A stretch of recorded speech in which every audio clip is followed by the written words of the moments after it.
Mr. Survivor, ako po'y humihingi sa iyo ng kapatawaran na sabay mapatawad mo ako. Sabi ko, bakit dahil nagkasala ka? Opo, Kuya Dema. Gusto ko pong kalimutan ng isang mapait sa aking kahapon na Kuya Dema. Ewan ko lang kung makakahanap pa ako ng kapalit ni Rowena, Kuya Dema. Dahil sa totoo lamang, Kuya Dema, ay si Rowena pa rin ang laman ng puso't isipan ko. Kahit ito ay kasal na sa iba.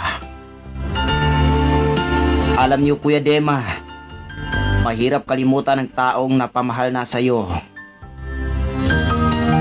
Bukod sa kabiguan sa pag-ibig, Kuya Dema, ay nagtalo rin ako ng kasalukuyang sitwasyon na natin dito sa ating bansa.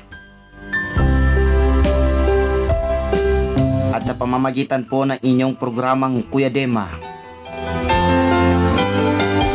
ay nais ko lang iparating kung sakaling ito ay marinig mo, Rowena. Tanggap ko na ang lahat ng nangyayari sa akin at nang ako'y sanay hangad ko'y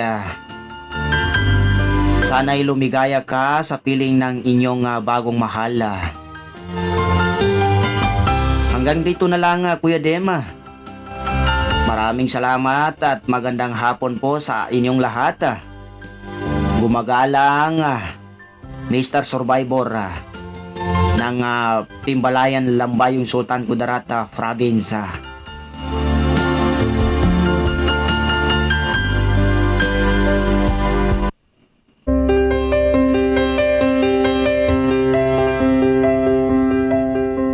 Mga kasama, anyong napakinggan ang kasaysayan ng ating tinunghayan ngayon hapon. Ang kasaysayan po ni Mr. Survivor ng Pimbalayan na Lambayong Sultan Kudarat Province. Ito po ay may kinalaman sa mapait niyang sinapit pagdating sa kanyang unang pag-ibig. Hanggang dito na lang. Maraming salamat po sa inyong lahat at sa inyong programang Kuya Dema. So, yun ang kanyang kasaysayan. Sana po may nakuha tayong aral. Maraming salamat. Hanggang dito na lang, Kuya Dema.